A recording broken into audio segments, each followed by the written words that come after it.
G'day YouTubers, Mikey here, and we're doing a tutorial today on how to do basing or flocking on your miniatures.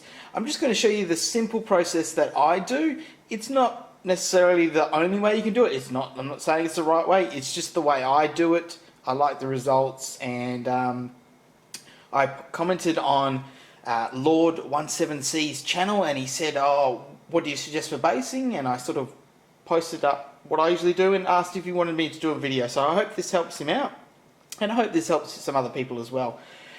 You can see here, these are some of the miniatures. This is usually what I do. The range I use is called the Army Painter Battlefields range. It's great stuff.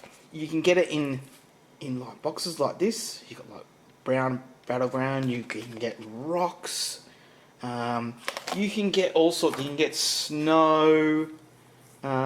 There's all different types. Generally, in Australia anyway, they're around six to $10 in price. It just depends. And then what I use, so to give you an example, you can sort of see with this miniature here, I've used the gravel, the brown, the brown battleground. This one's called, and then I've just used some of these little shrub pieces here, and I'll show you what they are as well. Army Painter also does these. They're called tufts, and basically they're ready to go. You peel them off and you can apply them to your basing. Fantastic range as well. There's got heaps and heaps and heaps of different tufts. They've also got things like poison ivy as well. So there are loads to choose from, that's for sure. But what we'll do is I'll take you through the entire process that I do. It's really quick and easy, and hopefully you find it useful as well. Alrighty, let's just quickly go over the things you're going to need. Of course, you're going to need your model. Then you're going to need whatever you're using for your flocking. I use PVA glue. You can use, I guess it depends on you what glue you prefer to use, but I mainly use this because I find it's been the best result. You've got to make sure that it dries clear though, otherwise if it doesn't dry clear you're not going to be able to see your flocking in that. What I do actually is I just squirt a little bit out and put it into a small container like this. The great thing is it's easier to apply, and I'll show you what I mean by that when I'm putting some on the model. The other thing you want is your tufts. So we're going to be using some of these wilderness tufts, and a spoon. I find this is very helpful as well. Alrighty, so basically all I really do is to make it easier for myself, I try and put it on a little pot like this and just stick it on like that. Another thing you want is just an old brush. This is a really old Citadel starter brush. I got this, gosh, when I first started the hobby, which would have been 17 years ago or something. And all you want to do is literally just put a glob on your brush, and then just get your model and just put it into the areas where you want to do it. Now this is a little bit hard, me trying to do it at this angle, but we'll do it as best as possible. I haven't finished painting this model yet, but I thought, well, I can at least put the flocking on it, which is fine. And the good thing about using a brush is you can slowly get the glue into the areas where you want the flocking to stick. And that is whereas if you were sort of applying it with the actual glue nozzle, if you're using a big bottle, it's a bit harder. If you're using a small bottle, that's fine.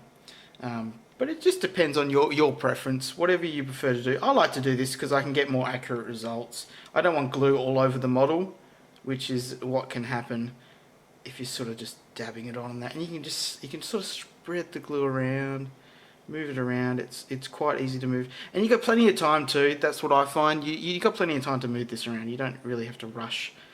It's not going to dry quickly. I usually leave it overnight to dry nice and yeah. So that's pretty much what you do with the glue. Is you just get it around in there. So you got it all around the base. Then all you do, get your model, and this is where your spoon comes in handy, because all you want to do is put the model, let me see if I can get this so you can see it. You put the model over your little container here with all this stuff in it, and just get the spoon and just put it on. Just twist your model around as you're going. Then what I usually do is just a little tapping on the bottom.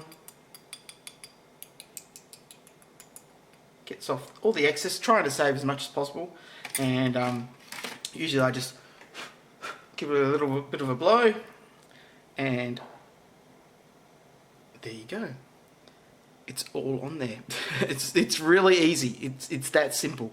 Then if you want to just add some of the tufts in that, you can use tweezers, you can use your hands, whatever you want to do. What I do is I just use my fingers usually. It's quite easy to pull off. You just pull it off like so. What you want to do, I find for best results, it's got a little bit of sticky residue on the side, but I find it just doesn't stick that well. So just get a little bit of the glue that you're using, just put a dab. So a nice little dab on there, and then all you do is you grab your model and you sort of just plonk it where you want to put it. Tweezers are obviously a lot better. You can get more accurate results, but I'm just trying to do this really quickly tonight, just to show you. And yeah, that's as simple as it is. Obviously, you get better results doing different things, as you saw with my other models. I mean, if you're going for more of a large scale, you can do something like this, and you can incorporate rocks, and again, you can put larger pieces of the tufts and that. I find obviously different. The textures and that work for different things. I like this for my Tomb King models, and to give you an idea, I've heaps and heaps of models. I've got enough for about a 3,000-4,000 point army, and if you look at that, that's all I've used. This is still pretty much my first container. So yeah, I've hardly used that much. That's why it's really good. Obviously, the Vampire Counts is a lot of smaller models, so you know you're not putting a lot of it on. But if you're generous with, you're not super generous with it, and you do that sort of step, putting the glue down and then just putting it on with a spoon and not just pouring it on, you can save it a lot of the excess, and you can save yourself some money too.